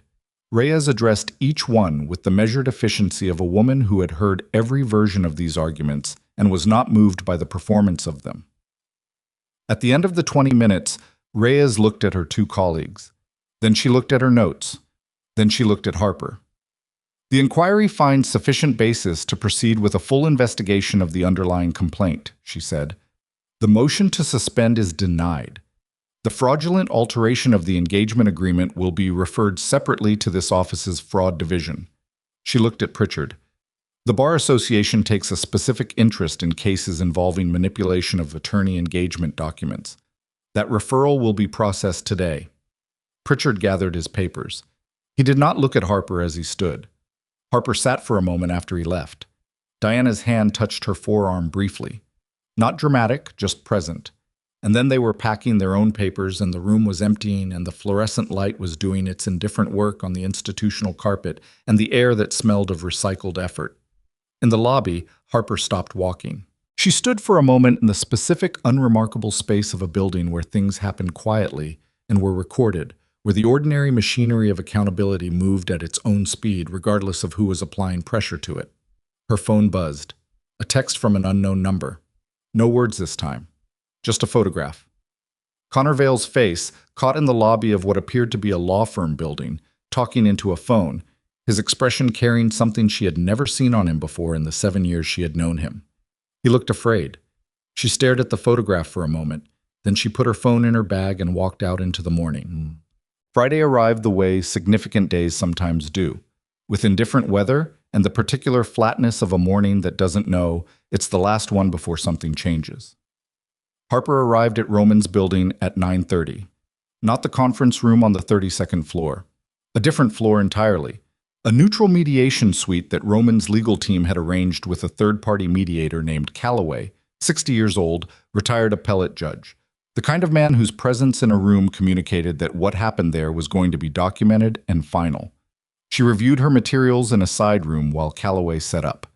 Her folder contained the shell company analysis, the grant money trail, the Delaney resignation letter, which had become part of the public record that morning, and a settlement offer that Roman's team had structured to be, in Harper's assessment, the most precisely calibrated pressure document she had seen in 15 years of corporate law. It offered Connor a way out. Not a comfortable way out. The surrender of the shell company stakes at below market value, a consent decree acknowledging irregular acquisition practices, and a formal agreement to cease interference with the Falcone waterfront permits. But a way out that stopped short of the criminal referral that the grant money trail, fully pursued, would inevitably produce. It was not generous. It was exact. It offered him the minimum possible outcome that wasn't a prosecution, and it did so in language that made the alternative clear without stating it directly. Harper had written the offer herself, at Roman's request, and she thought it was the cleanest thing she had produced in the entire matter. Roman came into the side room at 9:50. I was dressed for the meeting, jacket, no tie, the kind of presentation that communicated seriousness without performance. He looked at her, and she looked at him, and neither of them said anything unnecessary. Calloway's ready, he said. Connor's here? His car arrived 10 minutes ago. He's in the other side room with Pritchard and 2 other attorneys. 3 attorneys. She noted that. A man bringing 3 attorneys to a mediation was a man who hadn't decided yet whether to sign. Don't intervene unless I ask you to. Whatever I say in that room, I know, he said. Your play. She picked up her folder. Her pulse was doing the thing it did before the significant moments. Not faster exactly, but more present, more audible, the body insisting on being acknowledged. Roman, she said. She had not planned to say anything else, but something made her stop at the door and turn back to him, and she looked at him in the side room with the city visible through the window behind him, and she said, whatever I said about distance in that room, I meant the strategy, not She stopped. Tried again, more simply. I know why you did what you did at the gala. I know it was partly for the waterfront, but I also know it wasn't only that. He looked at her. No, he said. It wasn't only that. She held his gaze for one more second, then she turned and walked toward the mediation room, toward the table where Connor Vale was sitting with 3 attorneys and the remains of everything he had built on top of everything he had taken. And Harper Whitmore pushed open the door and walked in, and Connor looked up, and in his face she saw the moment he understood that the woman he had brought to a ballroom to break was the woman now holding every piece of what came next. She sat down across from him and opened her folder, and the room went very quiet, and the morning light came through the windows at the specific angle of a day that had already decided what it was going to be. And Harper set the settlement document on the table in front of Connor Vale and said, in a voice that was entirely steady and had been for some time now, "Let's talk about your options." Connor Vale did not look like a man who had brought 3 attorneys. He looked like a man who had brought 3 attorneys because he was afraid of what one woman could do to him without them. Harper registered that in the first 4 seconds. The set of his shoulders, too deliberate, the way his eyes moved to her folder before they moved to her face. The specific arrangement of Pritchard and his 2 colleagues like furniture positioned to make a room look occupied. Connor had always been good at staging. She had once found that quality attractive, the ease with which he composed a scene. Now she saw it for what it was.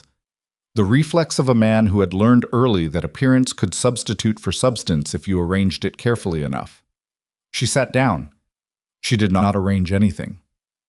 She put the folder on the table, opened it to the settlement document, and looked at Connor directly. He looked back. 7 years of shared history in that look. The early dinners, the arguments about nothing, the kitchen table where he had explained her own life back to her in a reasonable voice, and none of it available to either of them now as anything other than context for what was happening in this room. Calloway, the mediator, went through the procedural language. Harper let it run. She watched Connor while it ran. I was listening to Calloway with the practiced attention of a man performing engagement, but his left hand, flat on the table, pressed slightly harder into the surface every time Calloway referenced the ethics complaint. Involuntary. He probably didn't know he was doing it. Pritchard spoke first when Calloway finished. He had recovered from the bar inquiry with the professional resilience of someone who was paid to recover, and his opening was clean.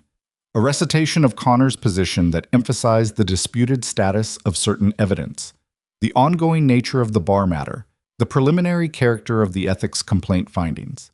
He used the word preliminary 4 times in 6 minutes, which was the tell. He was trying to establish that nothing was final, that the ground was still movable. Harper let him finish. Then she said, "The ethics complaint investigation has been formally opened as of yesterday. The Bar Association's fraud referral on the altered engagement document was processed this morning. Commissioner Delaney's resignation is in the public record. The Shell Company acquisition documents, the grant funding trail, and the permit correspondence copies are all in the hands of the investigators." She looked at Pritchard, not Connor, because looking at Pritchard was more useful.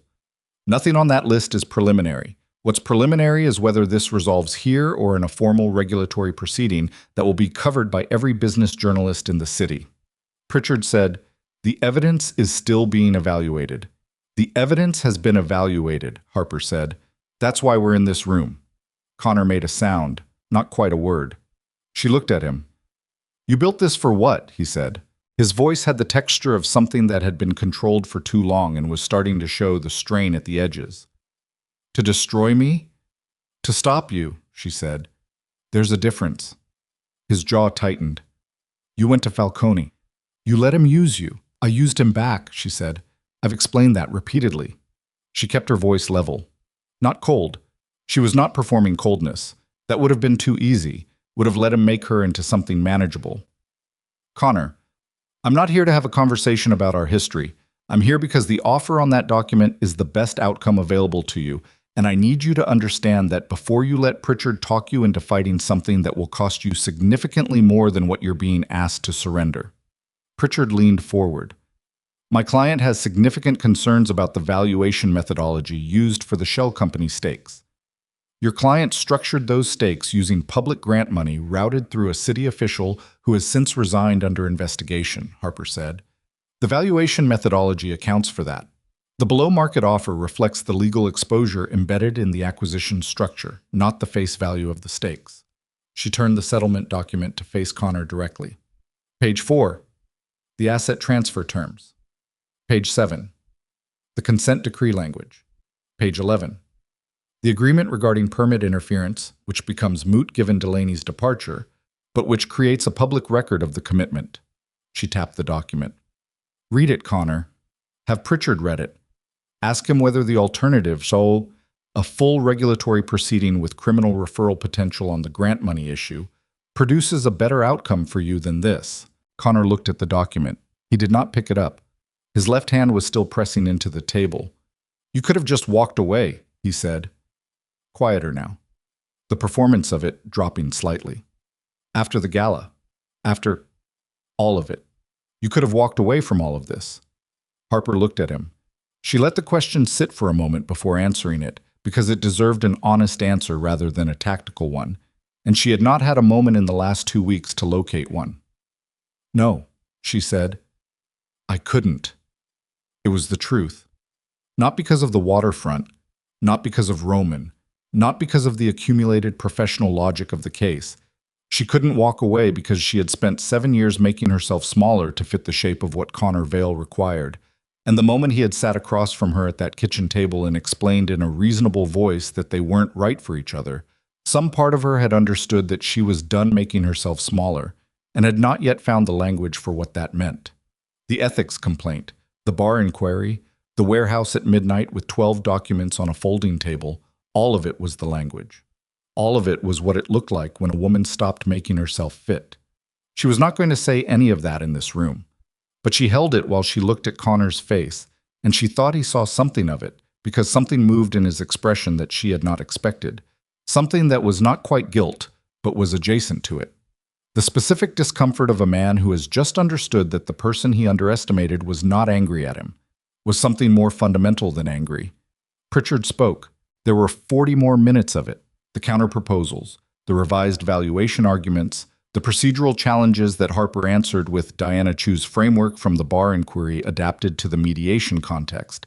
The moment when Connor stepped out with his attorneys for 20 minutes and came back with a face that had resolved into something quieter and more resigned. Calloway facilitated with the patience of a man who had seen the shape of this particular arc before and was simply waiting for the parties to reach the point he had identified in the first 15 minutes. At 11:47, Connor Vale picked up a pen. His hand was not steady. She noticed. She did not look away. He signed all 4 copies of the settlement document without reading the final version again, which told her everything about where he was. A man who had stopped calculating because he had run out of calculations that produced a better result. Pritchard signed as witness. Calloway countersigned the mediation record. Harper signed the acknowledgement page in her capacity as presenting counsel and put the pen down on the table. The room was quiet. Connor sat back in his chair.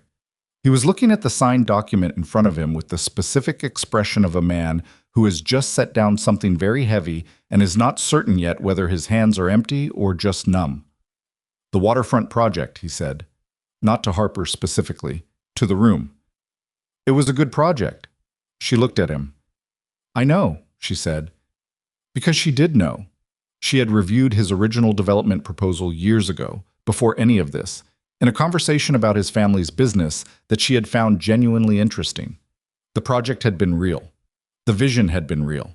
He had made it into something else when he decided that blocking Roman's competing development was worth corruption. That was the specific tragedy of Connor Vale, if she was inclined to assign tragedy, which she mostly was not. What happens now? He said. The commission processes the ethics complaint. The asset transfer is completed per the agreement terms. The grant funding investigation runs its course. Your cooperation with that process is not required by this agreement, but it would be noted. She picked up the folder. And the waterfront project goes forward under Falcone Holdings, which was always going to be the better outcome for that neighborhood. Connor looked at her then, really looked, the way he hadn't in a long time. Without strategy, without management, just the direct look of someone seeing something clearly for the first time in a context where clarity is no longer useful. I didn't know what you were, he said. Not an accusation, something closer to an acknowledgement. No, she said. You didn't.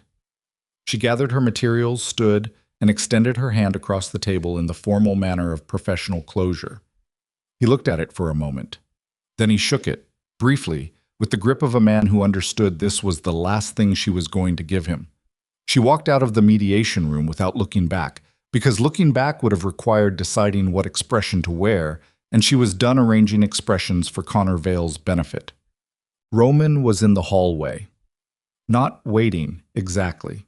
He was standing near the window at the end of the corridor, the way he stood in most spaces, with the quality of a man who has made himself at home in difficult rooms. He looked at her when she came through the door, and she looked at him, and neither of them said anything for 3 full seconds. "It's done," she said. He read her face, not the professional completion of it, but the other thing underneath, the specific exhausted aftermath of a woman who has spent 2 weeks running at speed and has just stopped. "Come on," he said, not pressuring, just directional.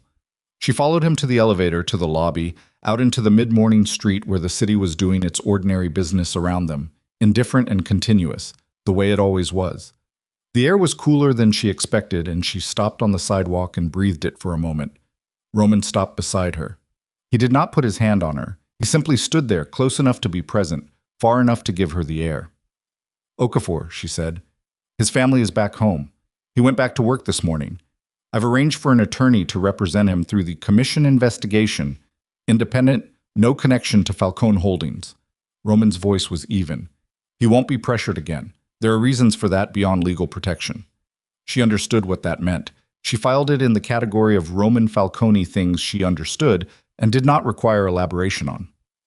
"Webb," she said, "the fraud referral from the Bar Association will take its course. He has his own attorney now." A beat. "He reached out to me last night. He wanted to, I'm not sure what he wanted, an explanation of what I was going to do." "What did you tell him?" "That I had nothing to tell him, that what happened next was between him and the Bar Association and the criminal process, and that I was done being part of that calculation." She nodded. "And Delaney?" "The commission is conducting its own investigation of the file alterations. The state attorney's office has opened a preliminary inquiry into the permit manipulation." He paused. "He had a lawyer retained within 6 hours of his resignation. His lawyer has been calling the commission chair every day since." "He'll cooperate eventually," she said, "when they make it worth his while. He'll give them everything he has on Connor and the grant money routing in exchange for a reduced exposure." She looked at the street. "Connor's attorneys already know that. That's part of why he signed this morning." Roman was quiet for a moment. "Is that enough?" "What he signed?" She considered the question honestly. "It's what the situation produced. It's not nothing. The asset transfer removes the blockade. The consent decree is a public record. The commission investigation has what it needs." She looked at him. "Is it what I would have written if I could have written any outcome? No. But the outcome I would have written from the beginning of this didn't account for Webb, didn't account for the altered agreement, didn't account for 3 weeks of operational exposure." She shifted the folder under her arm. "What we got is what was possible given what was real. That's usually what justice looks like." Roman looked at her with the expression that she had learned over the last 2 weeks was him actually thinking rather than composing. "That's a remarkably unsentimental view." "I'm a remarkably unsentimental person." "No," he said. "You're not." She looked at him. He held the look without adjusting it. "The question you asked me in the warehouse," he said, "why I was doing this. I told you I'd give you a better answer when it was finished." "You did." He was quiet for a moment. A cab moved past them on the street. Someone on the far sidewalk was arguing on a phone. The city went about its business. "I've been in rooms with a lot of people who are good at strategy," he said, "good at reading situations, good at protecting what they'd built." He looked at the street and then back at her. "I've met very few people who were good at all of it and still showed up the next morning, still picked up the phone at midnight, still filed the complaint at 6:47 in the morning when they had every reason not to." His voice was not performing anything. It had the specific texture of a man being more honest than he usually was. "You were the most useful person in this situation. You were also the most... I didn't expect the other part. I want you to know I didn't engineer the other part." She held that carefully, held the specificity of it, the admission embedded in it, the careful precision of a man who chose his words the way she did. Not for ease, but for accuracy. "The kiss at the gala," she said. "Was that engineered?" He was quiet for a moment. "The intent was tactical." "And the execution?" A pause. Something moved at the corner of his mouth. "The execution got away from me slightly." She laughed. It came out before she could decide about it. Not a polished laugh, the real kind. The kind that happens because something is genuinely funny and the body responds before the mind weighs in. It was the first time she had laughed in, she thought, approximately 17 days. Roman watched it happen with an expression that she would spend some time later trying to describe accurately and would ultimately settle on as the expression of a man who had not expected to be moved and found himself moved anyway. She stopped laughing. The street continued. "I'm going to need some time," she said. "I know. Not from the work. From—" She stopped. Tried again. "I spent 7 years with someone who didn't see me, and then 2 weeks at speed with someone who does, and I don't know yet what to do with that at a pace that isn't emergency." She looked at him directly. "I need to figure out what I'm like when I'm not running." "That seems reasonable," he said. "It might take a while." "I'm patient," he said, "when the thing is worth being patient about." She held his gaze for a moment. Then she looked back at the street, at the ordinary and different motion of a city that had not noticed any of it. Not the gala, not the warehouse, not the mediation room where Connor Vale had signed his name with unsteady hands. The city just moved. "I'm going to go home," she said, "sleep for approximately 11 hours, and then I'm going to figure out what comes next." "Let me know," he said, "when you figure it out." She looked at him once more. Then she turned and walked into the city, into the ordinary morning that didn't know it was anything other than ordinary, and Roman Falcone stood on the sidewalk and watched her go, and did not call after her because he understood, with the particular precision of a man who read situations accurately, that she was not leaving. She was just finally moving at her own pace. 3 months passed. The city did not announce that it had changed. It never did. The changes accumulated the way they always did. In the public record, in the slow turning of institutional machinery, in the small daily decisions of people who had been through something and were now living past it. The Falcone Holdings waterfront development broke ground on a Tuesday in late October, with a brief ceremony that Roman attended without fanfare, no speech, no ribbon, just a handshake with the site foreman, and a brief conversation with the project architect about the pedestrian access design. The ceremony was covered by 2 journalists, one of whom wrote a 12-paragraph piece that mentioned the ethics complaint resolution and the departure of Commissioner Delaney as background context. The piece was accurate.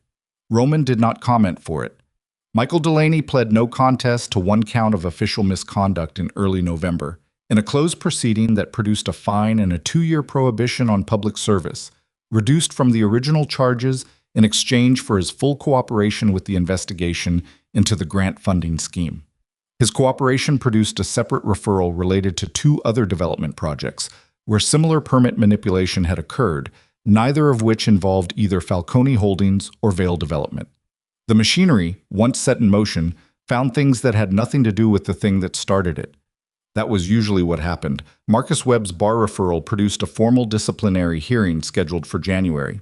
His attorney had filed a response characterizing the document alteration as an unauthorized modification made under duress from Connor Vale's legal team, which was either true or a workable fiction. Harper had no way to know which, and found she did not particularly need to. The hearing would sort it.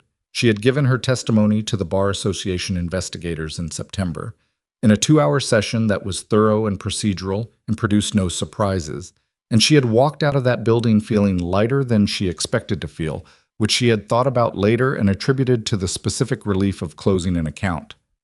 Paul Okafor was still working in the City Planning Commission's administrative office. He had received a commendation from the commission chair for his cooperation with the file integrity investigation, which was the kind of institutional acknowledgement that meant something specific. It meant that within the system, he was now protected. Roman's attorney had drafted a letter to the commission formally noting Okafor's role, not as a legal instrument, but as a record. The letter was in Okafor's file. Harper knew this because Okafor had called her in October to tell her, and because his voice on the phone had the quality of a man who had put something down that had been heavy for a long time. "My wife wants to know if you'll come to dinner," he said at the end of the call. Harper had said yes, and she had gone, and the dinner had been in a small house in the Eastern District with food she didn't recognize and was glad to eat, and Okafor's wife had watched Harper with the assessing warmth of a woman who is measuring the person responsible for the fact that her husband came home from work the same person who left. And Harper had felt, over that dinner, something she had not felt in a long time, which was the specific warmth of being in a room with people who were glad she existed.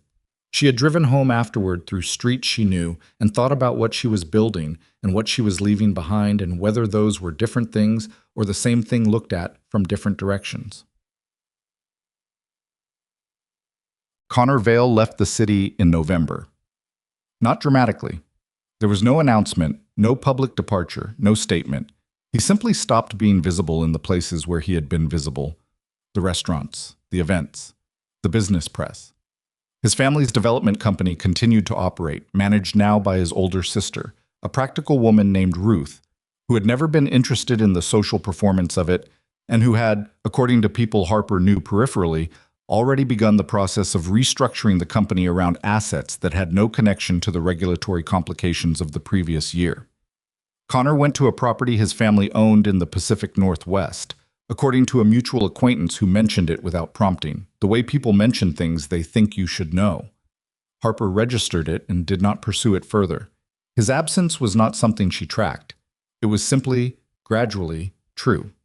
Paige Hensley, whom Harper had not thought about in any substantive way since the night of the gala, had posted something on a social platform in September that a colleague had sent to Harper with a comment Harper had not responded to. The post was a photograph of Paige in a new city, a caption about new beginnings. Harper looked at it for about 4 seconds and then closed the app and went back to the brief she had been drafting, and that was the entirety of her engagement with the subject of Paige Hensley, who was a 26-year-old woman who had made a decision and was now living with it, and who had never, in any honest accounting, been the source of Harper's pain. She had been a symptom. Connor had been a symptom. The source was something in Harper that had believed for too long that being chosen by someone like Connor meant something about her own value. She had been wrong about that. She had known she was wrong about it for a long time and had not known how to know it in a way that changed behavior. Now she knew it differently. That was the change that mattered, not the settlement, not the complaint, not the bar inquiry. The change that mattered was interior and had no timestamp and would not appear in any public record. She and Roman had dinner twice in October, not at restaurants without menus, ordinary places, tables she had made the reservations for, food they ordered themselves.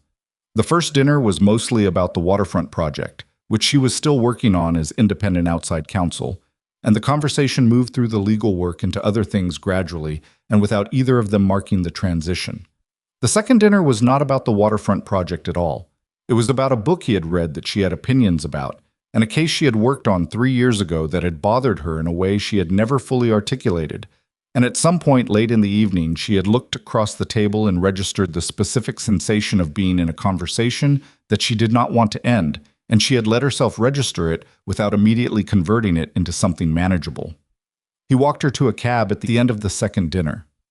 On the sidewalk, the same city that had watched all of this happen went about its business around them, indifferent and without commentary. "The thing I said about needing time," she said. "Yes," he said. "I think I've located what I'm like when I'm not running." She looked at him. "It turns out I'm not that different. Still early mornings, still the difficult cases, still bad at watching things I can't fix from the outside." She paused. "But I know what I want more clearly." "What do you want?" he said. Not with any performance, just the question. She looked at him for a moment on the sidewalk with the city moving around them. "Something real," she said. "Something that doesn't require me to be smaller to make it work." She held his gaze. "I want to find out if this is that." He was quiet for a moment, the specific silence of a man who is being more careful with the next thing he says than he is with most things. "I think it is," he said. "But I want you to find out for yourself. Not because I've told you." She nodded. That was the right answer. She had known he would give the right answer, which was itself information. He opened the cab door. She got in. He did not make a production of anything. Through the cab window on the sidewalk, he looked like what he was, a complicated man in a city he partially shaped, with a history she did not fully know and would learn in pieces, imperfect and capable of more than people assumed and less than his reputation suggested. She knew enough of it to know she was not operating on fantasy. She was operating on something more durable than that. The cab pulled away. She looked out the rear window for a moment and then faced forward, because the city in front of her was where she was going. What? Voss and Crane made her an offer in November. Not to return to her old position. Theodore Voss was too careful for that. The optics too complicated. The partners too aware of what the last 3 months had meant in the legal community. Instead, the offer was different. A new position. Head of an independent corporate litigation practice group that would operate within the firm's umbrella, but with autonomous case selection and staffing decisions. A title she had not had before. Compensation that was, without ambiguity, the firm's acknowledgement that she had become someone they needed to compete for rather than someone they could take for granted. She sat with the offer for a week. She read it 3 times. She talked to Diana Chu about it over coffee. Diana, who had her own views about institutional structures and their effects on independent practice, but who also had the honesty to say that the offer was legitimate and that its terms were good. She did not talk to Roman about it, not because she was hiding it, but because it was her decision, and she wanted to make it from her own center before she discussed it with anyone whose opinion she valued enough to be influenced by. On a Thursday morning in the second week of November, she called Theodore Voss and told him yes. With conditions she had drafted herself. The autonomous case selection was not negotiable, the staffing decisions were not negotiable, and the practice group would operate under an ethical wall protocol that she had designed to ensure no future conflict between the group's cases and the firm's broader client relationships created the same problem it had created before. Voss accepted all conditions. She had expected him to. He was a man who understood leverage, and he understood that she had it. She hung up and sat in her apartment for a moment in the November morning light and felt the shape of what she had built. Not the firm position. That was structure. Useful structure, but structure. The thing she had built was something else. A knowledge of herself under pressure that she had not had access to before, or had had access to and had not known how to trust. The capacity to make the call at 6:47 in the morning and mean it. The capacity to sit across a table from the person who had tried to diminish her and speak with a voice that was entirely steady because the steadiness was no longer a performance. That was what the last 3 months had produced, and it was more than she had gone looking for, and it was exactly what she had needed. She called Roman after she hung up with Voss. "I took the Voss and Crane offer," she said when he picked up. "How do you feel about it?" "Good," she said. "I feel good about it." "Then it's the right decision," he said, simply. No second-guessing, no alternative analysis, no management, just the acceptance of her assessment of her own life. She stood at her kitchen window while they talked, looking out at the November street below, the particular slant of late-year light on the buildings across from hers. The city in this light looked like itself. Not romantic, not ugly, just real, the way cities are when you stop asking them to be something other than what they are. "The waterfront project," she said, "the Phase 2 legal work. I want to structure it so it runs through the new practice group." "That works," he said. "It means a formal engagement agreement, properly drafted this time. Every clause reviewed by both parties." She could hear something in his breathing that was almost a laugh. "Agreed," he said. "Every clause. I'll have the draft to you by end of week." "I'll read it this time," he said. She did laugh then, briefly, and he heard it, and the moment had the quality of something settling into its proper shape. Not the forced settlement of things made to fit, but the organic accommodation of things that belong together and have finally found the right arrangement. They talked for another 20 minutes about the Phase 2 timeline, the contractor coordination, the community outreach structure that Roman's project team had built for the East Side Neighborhood Association. He talked about the outreach with a specificity that told her he had been in those meetings himself, not delegated them, which was consistent with everything she had come to know about him. The way he was most present in the details that mattered and most absent from the performance of mattering. When they hung up, she stood for a moment longer at the window. 6 weeks from where she stood, the East Side waterfront would be a construction site.